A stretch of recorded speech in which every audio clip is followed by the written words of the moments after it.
Bienvenidos, amantes del misterio y lo macabro. Hoy les traemos un nuevo relato sobre historias de terror reales de brujas reales, que hará que su piel se erice y su imaginación vuele hacia los rincones más oscuros.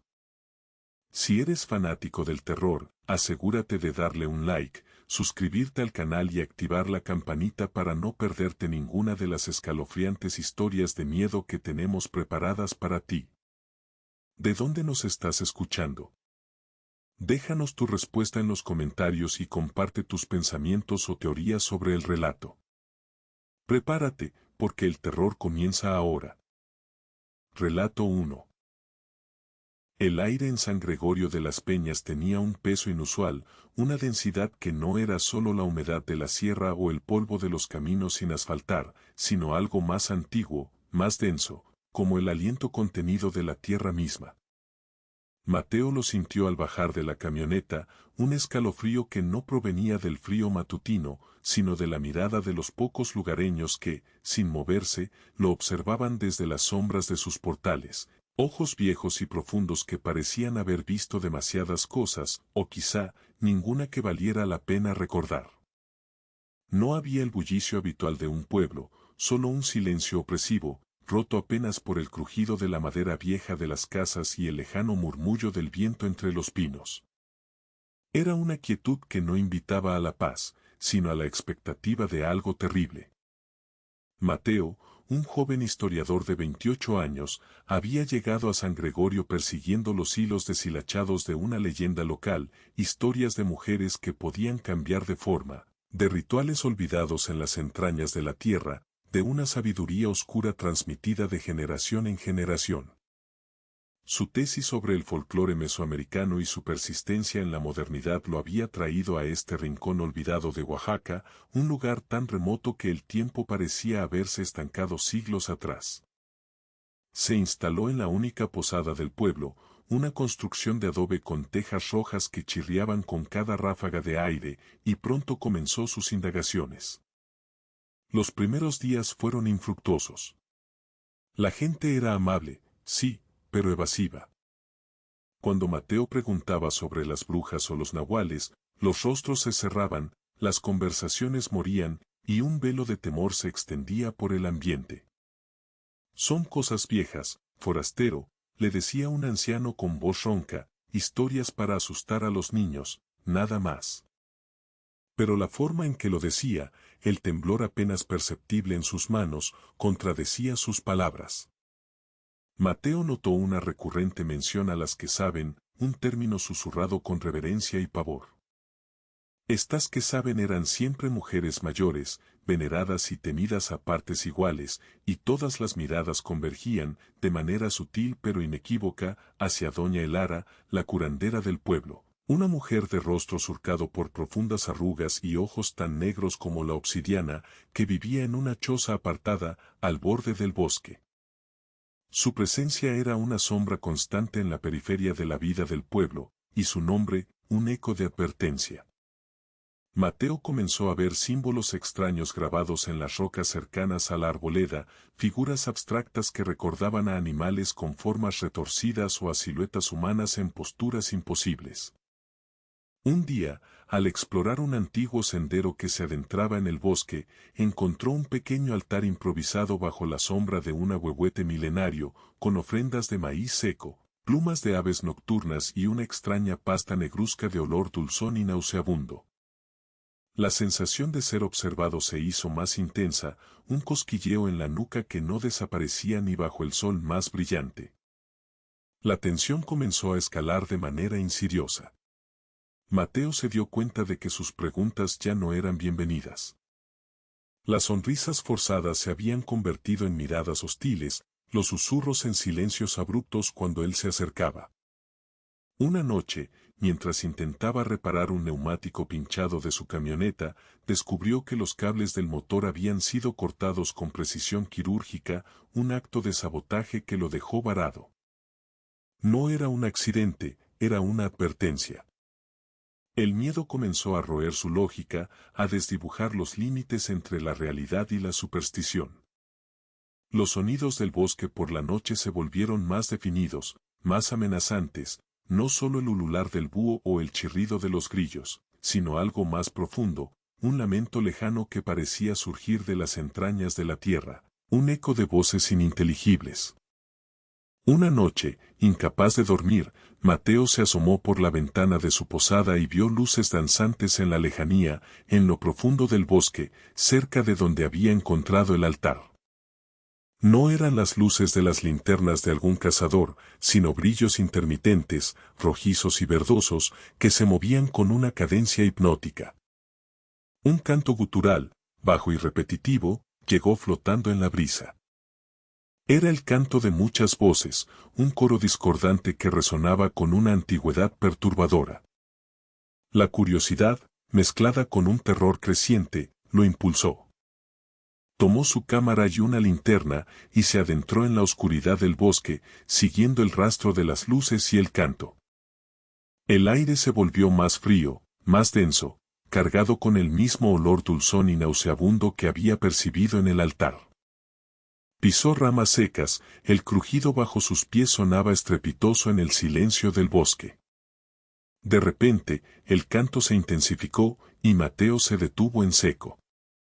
A través de la maleza, vislumbró una clara. En el centro, un grupo de figuras encapuchadas se movía alrededor de una hoguera, sus sombras bailando grotescamente en la luz parpadeante. Entre ellas, reconoció la figura imponente de doña Elara. Lo que vio a continuación hizo que su corazón se encogiera en un puño helado. Una de las figuras, más pequeña que las demás, fue arrastrada hacia el centro. Era un animal, una cabra joven, pero la forma en que la sostenían, con una solemnidad macabra, sugería algo más. El canto se volvió más frenético, y un brillo antinatural emanó de la hoguera, distorsionando las sombras, haciéndolas parecer alargadas, inhumanas. Mateo retrocedió lentamente, el sudor frío empapando su frente. Había visto suficiente. La lógica se había desmoronado, y en su lugar, un pavor primario se había instalado en su pecho. Las historias no eran solo historias. El clímax llegó con la luna llena. Mateo sabía que tenía que escapar, pero el camino seguía bloqueado, y los pocos vehículos que pasaban por el pueblo ya no se detenían. La hostilidad de los aldeanos era palpable. Las miradas de doña Elara se habían vuelto punzantes, como si supiera de su incursión en el bosque. El miedo lo empujó a la desesperación. Decidió que su única opción era exponer lo que estaba sucediendo, o al menos, reunir pruebas irrefutables. La noche del plenilunio, el aire vibraba con una energía extraña. El canto que había escuchado en el bosque se hizo más fuerte, más cercano, como si el pueblo entero participara en él.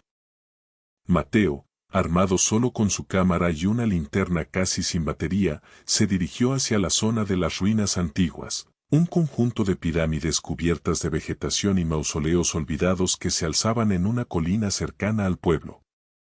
Era el lugar más probable para un ritual de tal magnitud. El ascenso fue lento, cada paso una tortura de nervios.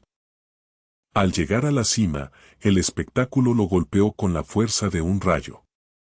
En el centro de una plaza ceremonial oculta, rodeada por los restos de templos caídos, se congregaban casi todos los habitantes de San Gregorio. No llevaban capuchas esta vez, sus rostros estaban contorsionados por una especie de éxtasis macabro. Doña Elara estaba en el centro, de pie junto a un altar de piedra negra, más alto que el resto. A sus pies, un cuerpo yacía inmóvil, no era una cabra, sino una figura humana, joven, con la piel pálida y los ojos abiertos, fijos en la luna. Mateo sintió el aliento escapársele. No era un sacrificio animal. Doña Elara levantó los brazos, y el canto de la multitud se elevó en un crescendo ensordecedor.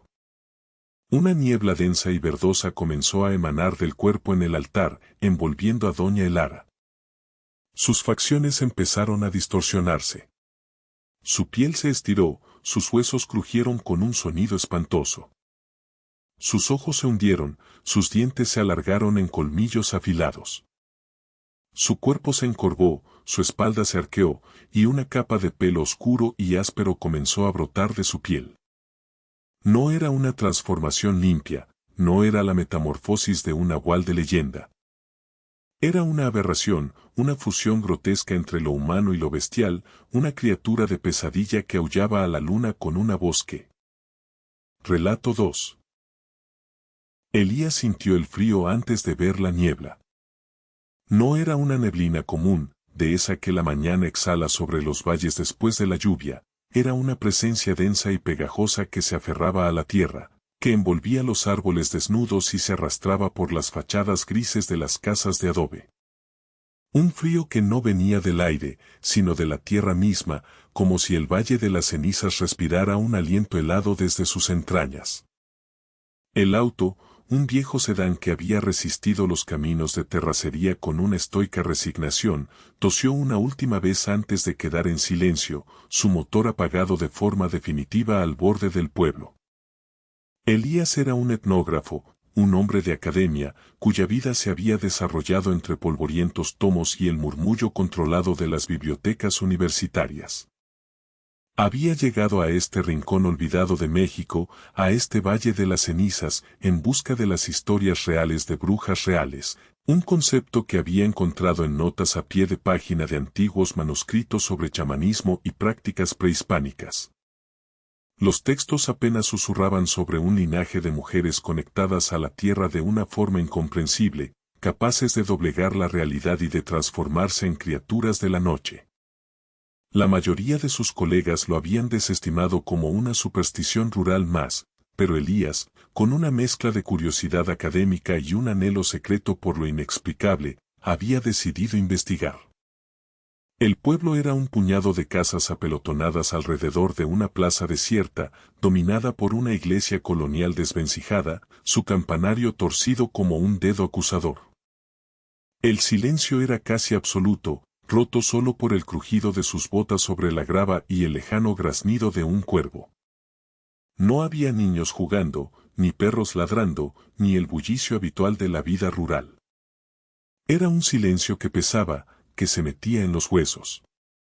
La única posada, el refugio del viajero, era una construcción de piedra con ventanas diminutas y una puerta de madera maciza que parecía resistirse a abrirse.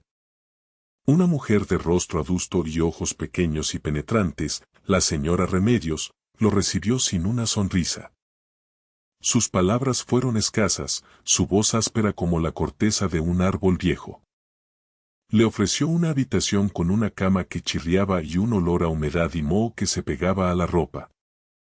No había electricidad, solo el parpadeo de una vela que acentuaba las sombras en las esquinas. Los días siguientes fueron una lenta inmersión en la opresión del valle. Elías intentó hablar con los habitantes, pero sus esfuerzos chocaron contra un muro de desconfianza y un miedo palpable. Sus ojos evitaban los suyos, sus respuestas eran monosilábicas, sus rostros marcados por una resignación ancestral. Nadie quería hablar de las brujas. Nadie quería hablar de nada que no fuera el clima o la cosecha. Sin embargo, Elías no era ciego. Vio los pequeños amuletos de hierbas secas y dientes de animal colgando sobre los umbrales de las puertas. Notó los extraños símbolos grabados en los troncos de los árboles que rodeaban el pueblo, marcas que parecían antiguas y que se repetían en los pocos objetos que los lugareños vendían en el rudimentario mercado, vasijas de barro, tejidos rústicos. Eran espirales entrelazadas, ojos sin párpados, figuras que sugerían la unión de lo humano y lo animal. Una tarde, mientras dibujaba en su cuaderno uno de esos símbolos, un anciano se sentó frente a él en la plaza. Su rostro era un mapa de arrugas profundas, sus ojos, velados por el tiempo, parecían ver más allá de lo evidente. Era el señor Mateo, el más viejo del pueblo. Le ofreció a Elías un trago de mezcal casero, fuerte y ardiente. 4. Relato 3. El silencio en el suspiro del diablo no era el de la paz, sino el de la espera, una respiración contenida que parecía más antigua que las montañas mismas, y la sombra que se alargaba desde el campanario de la iglesia, aunque inmóvil, parecía palpitar con una vida propia y siniestra. Elías, un antropólogo de 28 años, había llegado a ese rincón olvidado de la Sierra Madre Occidental buscando vestigios de un culto prehispánico menor, una obsesión académica que lo había llevado a ignorar las advertencias veladas de sus colegas sobre la naturaleza de ciertos pueblos. Su camioneta, cubierta de polvo, había sido su único compañero en el trayecto por caminos de terracería que parecían diseñados para desviar a los intrusos, y ahora, al detenerse frente a la plaza desierta, sintió un escalofrío que no tenía nada que ver con la brisa fresca del atardecer. El pueblo era un puñado de casas de adobe y madera, algunas con techos colapsados, otras con ventanas que parecían ojos ciegos, y el aire era denso con el olor a tierra húmeda, pino y algo más, algo dulzón y metálico, como la sangre seca o el incienso quemado en altares olvidados. No había niños jugando, ni perros ladrando, solo el murmullo de un arroyo cercano y el crujido ocasional de la madera vieja, como si el propio pueblo se quejara en voz baja. Elías ajustó sus gafas, sacó su libreta y comenzó a anotar sus primeras impresiones, intentando aferrarse a la objetividad científica, pero una parte de él ya sentía la opresión de ese lugar, una carga invisible que prometía no soltarlo fácilmente. Elías encontró alojamiento en la única posada del pueblo, una estructura decrépita tendida por una mujer anciana de rostro surcado por profundas arrugas y ojos que parecían haber visto demasiadas lunas. Su nombre era Doña Cleotilde, y sus palabras eran pocas y susurros, como si temiera que el aire mismo escuchara sus secretos. Cuando Elías le preguntó sobre la historia del pueblo y sus leyendas, ella solo sonrió con una mueca que no alcanzaba sus ojos, y le dijo que las historias verdaderas no se contaban, se sentían, y que el suspiro del diablo tenía muchas de esas. Durante los primeros días, Elías exploró el pueblo y sus alrededores. Los pocos habitantes que encontró eran esquivos, sus miradas se desviaban al encontrarse con las suyas, y sus respuestas a sus preguntas eran evasivas o monosilábicas. Había una tensión palpable en el ambiente, como si todos compartieran un secreto inconfesable o vivieran bajo una amenaza constante.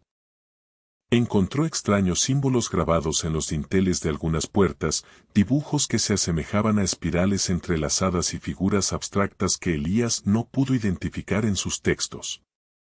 Una tarde, mientras caminaba por un sendero apenas visible que se adentraba en el bosque, Elías descubrió los restos de una antigua capilla, casi engullida por la vegetación. Sus muros de piedra estaban cubiertos de musgo y enredaderas, y el interior era un amasijo de escombros y sombras.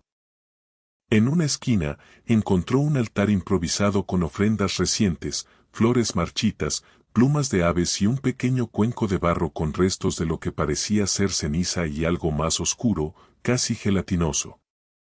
Elías no pudo evitar sentir un escalofrío.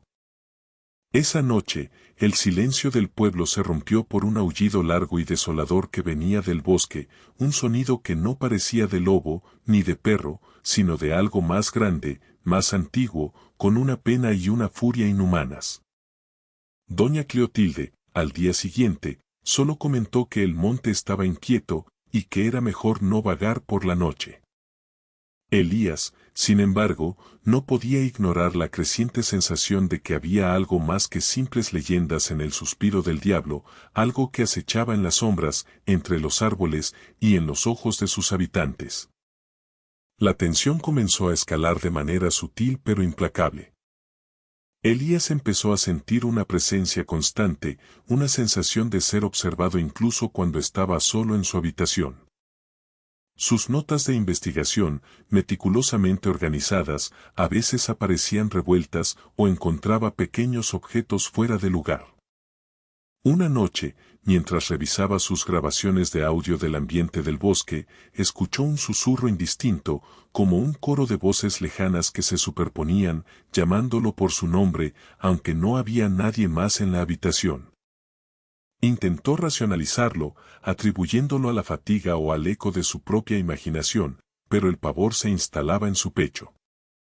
Los aullidos se hicieron más frecuentes, y Elías comenzó a ver huellas extrañas en los senderos que bordeaban el pueblo, marcas de garras grandes y profundas que no correspondían a ningún animal conocido en la región. Un día, el perro de un campesino vecino, un animal grande y robusto que Elías había visto merodeando por la plaza, apareció muerto a las afueras del pueblo, su cuerpo horriblemente mutilado, con una expresión de terror petrificado en su rostro. Los aldeanos lo enterraron en silencio, sin comentarios, sin miradas, como si la muerte fuera un suceso demasiado común para merecer su atención. Elías intentó hablar con ellos sobre las huellas, sobre los aullidos, pero solo encontró muros de silencio y ojos que lo miraban con una mezcla de miedo y resentimiento. Sentía que lo culpaban, o que temían que su intromisión despertara algo que preferían mantener dormido. Una tarde, mientras intentaba fotografiar la capilla en ruinas, encontró un trozo de tela ensangrentada colgando de una rama y al examinarlo, notó que no era de animal, sino de una prenda humana.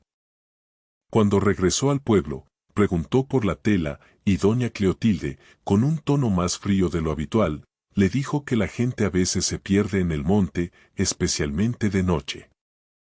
Elías sintió que el aire se volvía irrespirable, que la paranoia no era solo suya, sino que impregnaba cada rincón del suspiro del diablo. Intentó llamar por teléfono, pero la señal era inexistente. Relato 4. El aire en San Pedro de las Sombras no era el aire que Elías Vargas conocía. No era el aire húmedo y cargado de la Ciudad de México, ni el fresco y seco de las sierras del norte. Este aire era denso, pesado, con un olor persistente a tierra mojada, a algo rancio y dulzón que se pegaba a las fosas nasales, una fragancia de descomposición y vida vegetal exuberante que se mezclaban de forma extraña. Cuando Elías, un antropólogo con una fascinación por el folclore olvidado, llegó al pueblo buscando vestigios de un culto prehispánico del que solo había encontrado vagas referencias, lo primero que notó no fue la quietud sepulcral, ni las casas de adobe desmoronándose bajo el sol inclemente de Oaxaca, sino ese olor, una presencia intangible que prometía algo más antiguo y profundo que cualquier leyenda.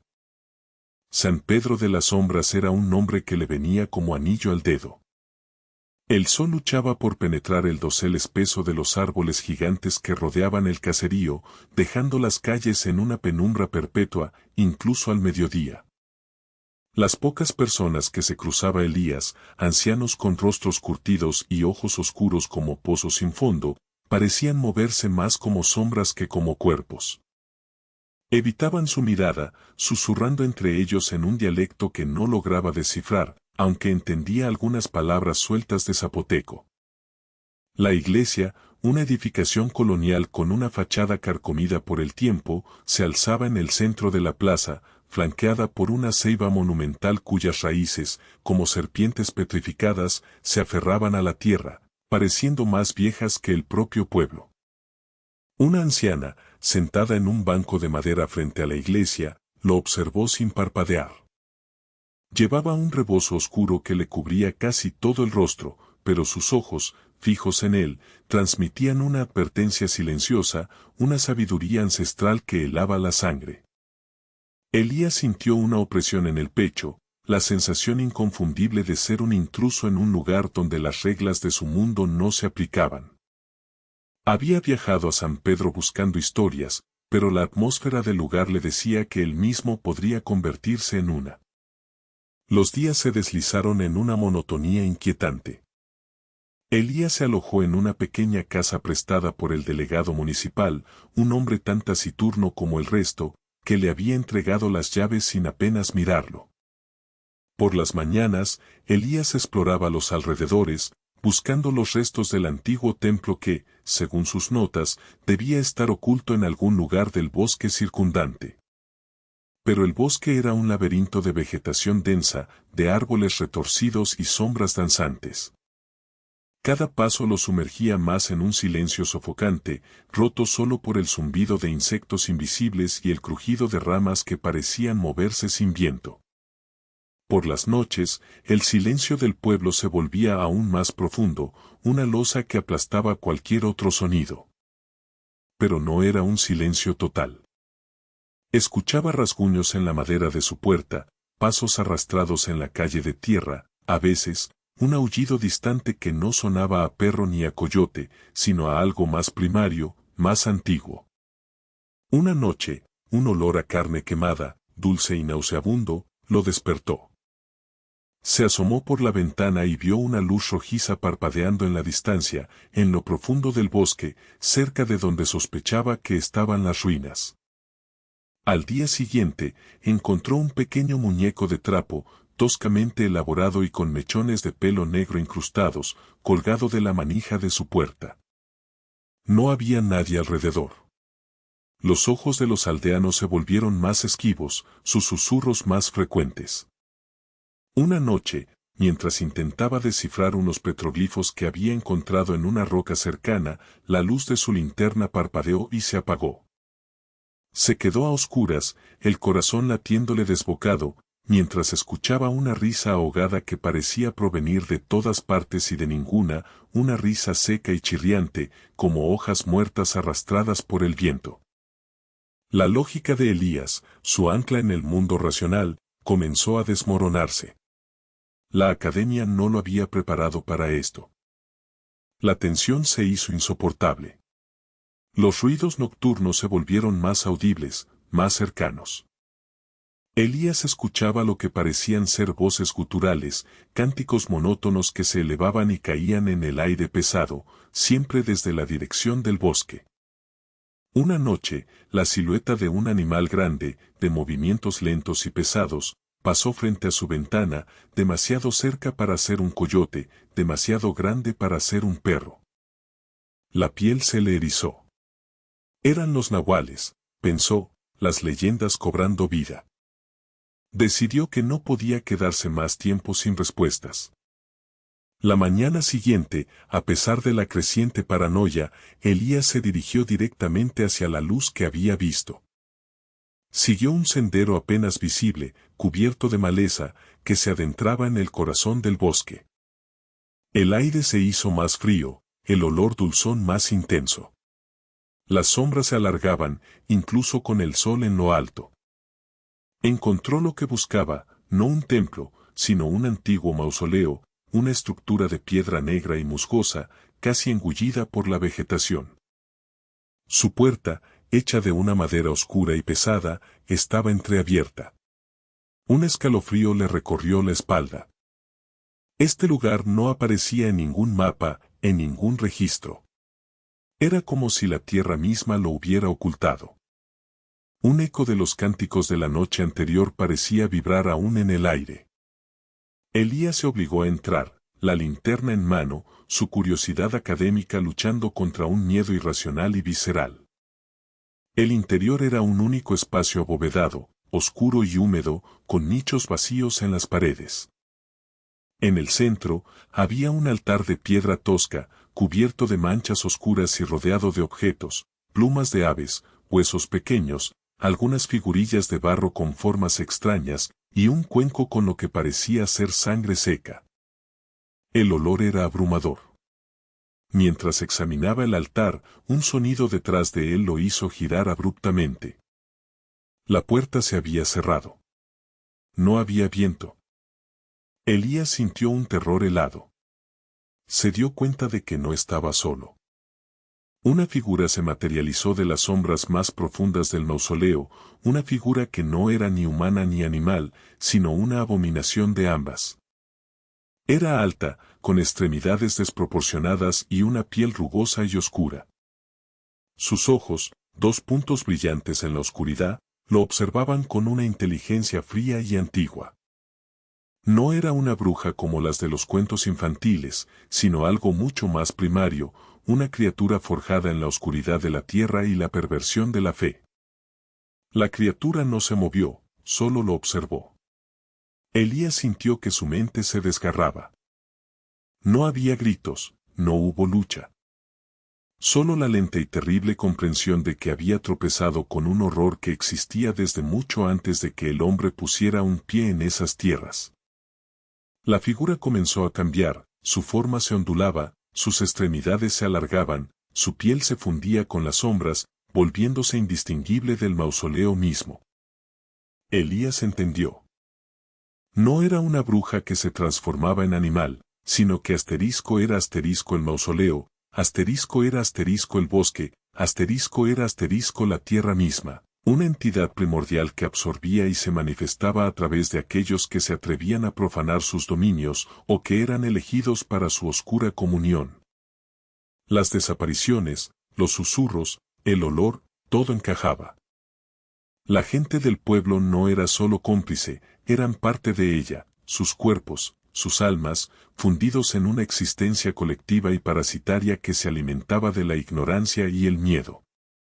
Vio en los ojos de la criatura no malicia, sino una indiferencia cósmica, como la de una araña que observa a una mosca atrapada en su telaraña. Elías sintió que una parte de sí mismo se desprendía, su. Relato 5. Elías Vargas, etnobotánico de renombre, notó la quietud primero. No la paz de un paraje solitario, sino un silencio denso y sofocante que se posaba sobre San Judas de las sombras como un manto de polvo. Ni un perro ladraba, ni un gallo cantaba, ni el murmullo del viento se atrevía a quebrar la inmovilidad de las hojas secas. Solo el chirrido incesante de las cigarras, que parecía amplificar la ausencia de cualquier otro sonido, y un aroma dulce, casi empalagoso, que flotaba en el aire estancado, como el de flores marchitas o incienso antiguo. Aquel pueblo, perdido entre las laderas escarpadas de la Sierra Madre Oriental, prometía ser un paraíso para su investigación sobre plantas medicinales raras, pero la primera impresión fue la de un lugar donde la vida había decidido contener el aliento. Se instaló en una pequeña cabaña de adobe, la única disponible para forasteros, con vistas a un puñado de casas dispersas y más allá, el bosque impenetrable que trepaba por las montañas hasta perderse en la bruma. Su objetivo era documentar una especie de orquídea silvestre, asterisco flor del sueño asterisco, de la que se rumoreaba poseía propiedades curativas y alucinógenas únicas, y que solo florecía en altitudes muy específicas y en suelos ricos en minerales. Los aldeanos, rostros curtidos y miradas huidizas, lo recibieron con una cortesía distante. Eran gente de pocas palabras, siempre con los hombros encorvados, como si llevaran el peso de un secreto insondable. Elías intentó entablar conversación, preguntar por la orquídea, por la historia del pueblo, pero sus respuestas eran evasivas, a menudo terminando en un encogimiento de hombros o un gesto vago hacia las ruinas de un antiguo templo prehispánico que dominaban el valle, su piedra erosionada por siglos de olvido. Ahí está lo antiguo, masculló un anciano con voz ronca, sin ofrecer más explicaciones. Elías notó que evitaban pronunciar ciertas palabras, como si temieran invocarlas. La palabra bruja era una de ellas. En su lugar, hablaban de las ancianas, las que saben o las guardianas del equilibrio, siempre con un tono de reverencia mezclado con un miedo palpable. Observó los pequeños altares de piedra frente a cada casa, adornados con ofrendas de maíz, hierbas secas y extraños amuletos hechos de huesos y plumas. La quietud del pueblo se extendía a las noches, que eran de una oscuridad absoluta, solo rota por el tenue resplandor de las velas dentro de las viviendas. Elías notó que el dulce aroma se intensificaba al caer el sol, volviéndose casi asfixiante, y a veces creía escuchar un murmullo colectivo, un susurro que no era viento, ni animales, sino algo más profundo, algo ancestral que vibraba bajo la tierra. Sus sueños comenzaron a poblarse de imágenes borrosas de figuras femeninas danzando bajo una luna enferma, envueltas en velos de humo y el olor dulzón de las flores marchitas.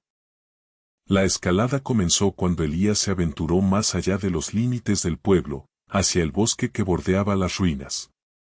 Guiado por su instinto botánico, encontró ejemplares del asterisco flor del sueño asterisco, pero no eran como las descripciones.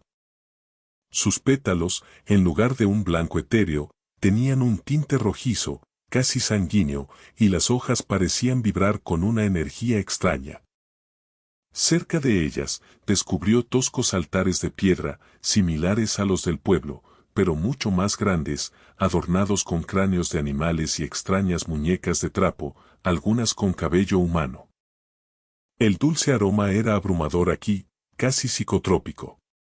Los aldeanos se volvieron más hostiles.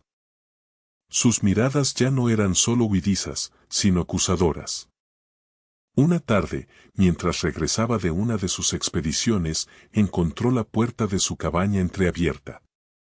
Nada parecía robado, pero una pequeña efigie hecha de ramas y hojas, atada con un hilo rojizo, colgaba de la viga principal.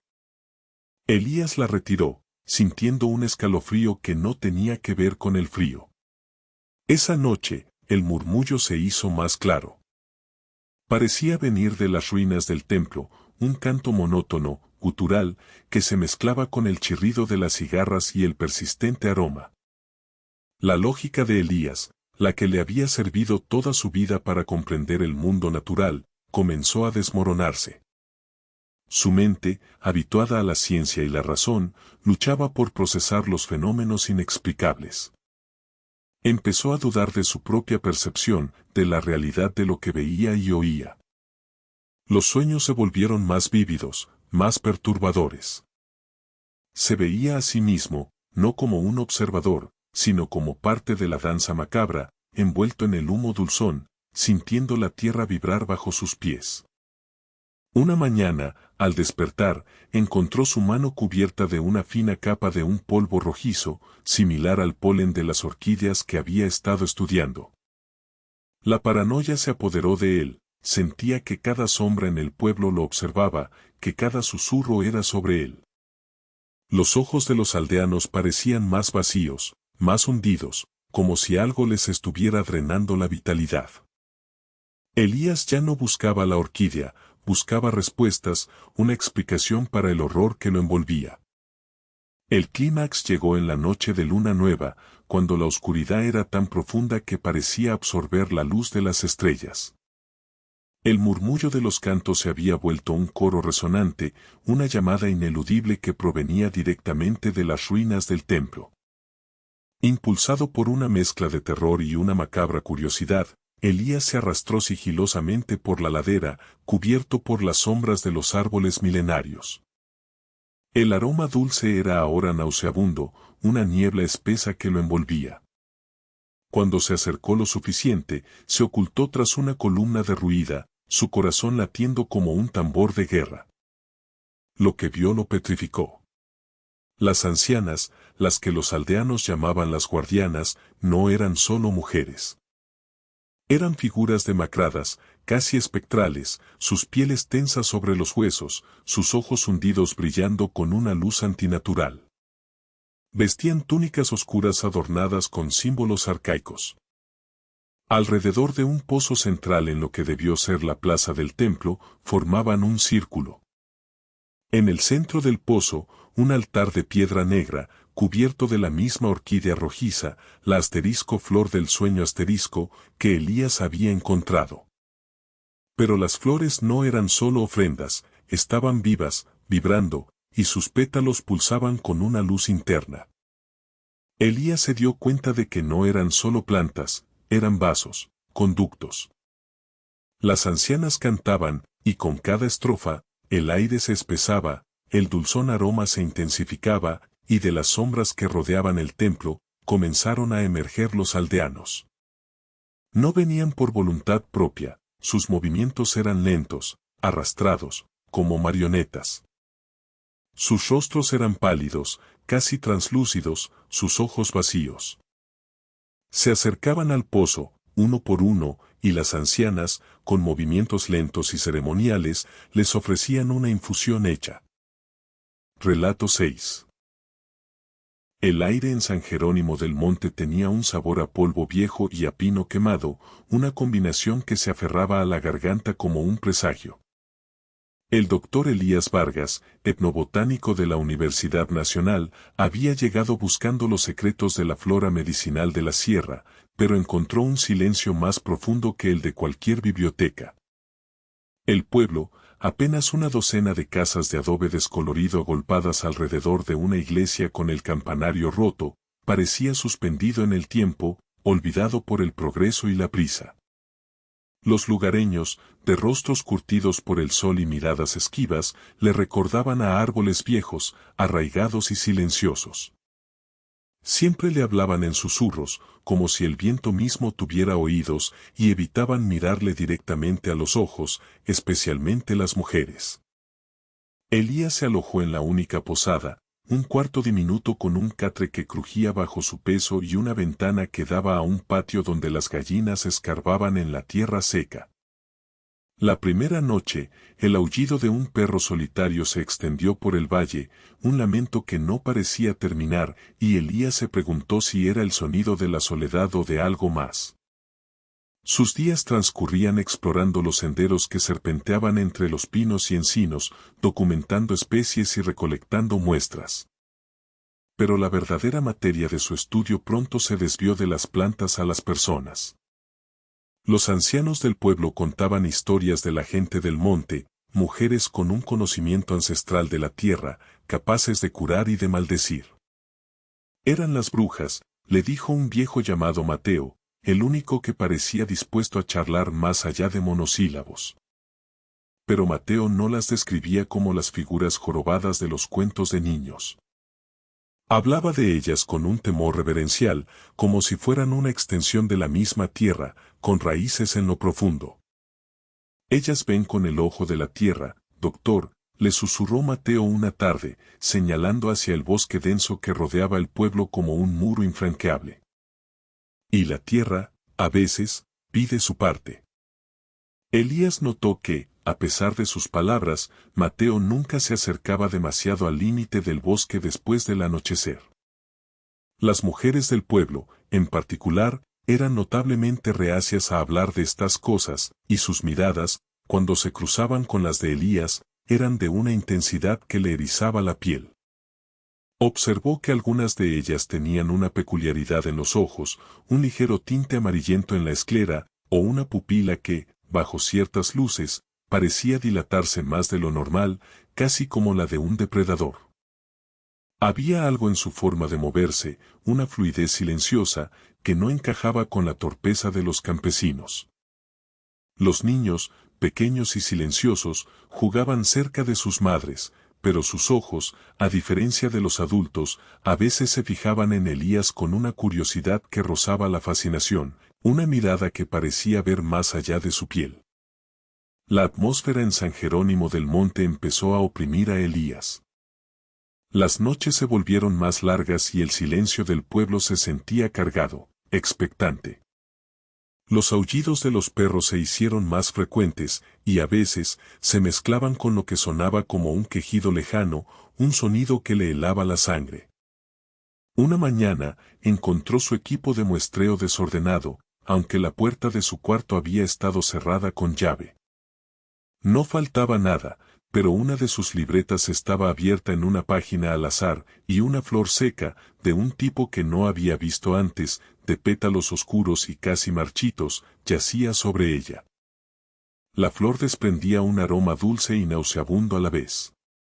Lo tiró con un escalofrío. La paranoia comenzó a instalarse. Sentía miradas sobre él incluso cuando estaba solo en el bosque. Las sombras de los árboles parecían alargarse y contorsionarse de formas imposibles. Una noche, mientras intentaba dormir, escuchó pasos arrastrándose en el patio de la posada, pasos que no eran de humano ni de animal. Se levantó y miró por la ventana, pero solo encontró la oscuridad. Al día siguiente, Mateo lo encontró en la plaza y le dijo, con la voz apenas audible, que el ganado de don Ramiro había desaparecido de nuevo, sin dejar rastro. La tierra tiene hambre, doctor, le dijo, y sus ojos, por primera vez, no evitaron los de Elías, sino que se fijaron en él con una expresión de advertencia. Elías comenzó a ver las peculiaridades de los ojos en más mujeres del pueblo, no solo en algunas. Los niños, antes curiosos, ahora lo evitaban o lo miraban con una fijeza que lo inquietaba. Las historias de las brujas ya no eran folclore distante, sino una amenaza palpable que se cernía sobre el pueblo. Empezó a soñar con la tierra, con raíces que se retorcían y se anudaban, con bocas ocultas que se abrían en la oscuridad del suelo. Sus sueños se volvieron vívidos, casi tangibles, y al despertar, el olor a pino quemado y a tierra húmeda persistía en sus fosas nasales, incluso dentro de su habitación. La lógica científica de Elías se desmoronaba. Lo que antes eran supersticiones, ahora parecían verdades veladas, susurradas por el viento y el crujido de las hojas. Una tarde, siguiendo un impulso irracional, Elías se adentró más allá de los senderos conocidos, hacia la parte más antigua y densa del bosque, donde Mateo le había advertido que no fuera. La vegetación se hizo más tupida, los árboles más viejos y retorcidos, sus ramas como brazos esqueléticos. El aire se volvió pesado, espeso, con un olor a humedad y a algo más, algo putrefacto y dulce.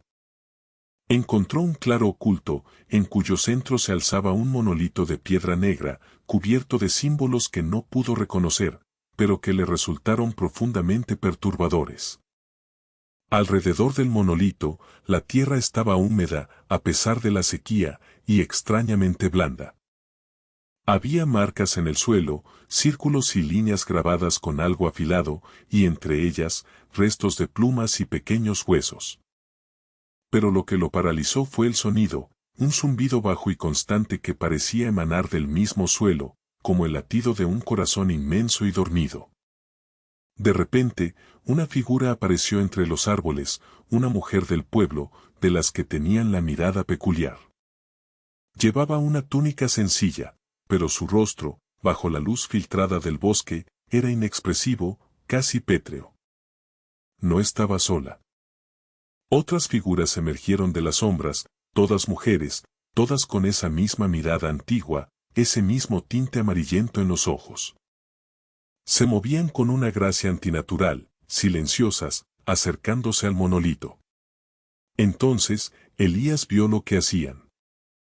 Una de ellas, la que parecía la más anciana, se arrodilló junto al monolito y extendió una mano hacia la tierra blanda, casi fangosa.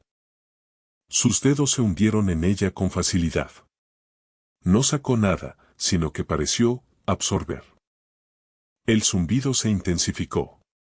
Los ojos de las mujeres brillaron con una luz extraña, un reflejo amarillento en la penumbra. No eran brujas que lanzaban hechizos con calderos. Eran algo mucho más primario, más intrínseco a la tierra.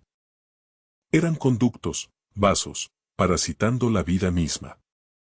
Elías observó con horror cómo el color de la piel de la anciana parecía tornarse más vibrante, sus ojos más intensos, mientras la tierra a su alrededor se oscurecía, como si le hubieran succionado la vitalidad. Vio los restos de un animal, no solo huesos, sino una piel arrugada y seca, vacía, como si todo lo que la conformaba hubiera sido extraído. Los quejidos que había escuchado en la noche no eran de animales, sino de la tierra misma, o de lo que era consumido por ella. Las mujeres no eran hechiceras, eran extensiones de una voluntad antigua y hambrienta, enraizada en el subsuelo, manifestándose a través de ellas. No era magia, era una forma de existencia parasitaria, una simbiosis macabra con la fuerza vital del propio monte. Eran las que veían con el ojo de la tierra, sí, pero lo que veían era la oportunidad de alimentarse, de prolongar su existencia a expensas de todo lo demás. La revelación fue más devastadora que cualquier monstruo. Eran la tierra, y la tierra era hambre. Elías no supo cómo escapó de aquel claro.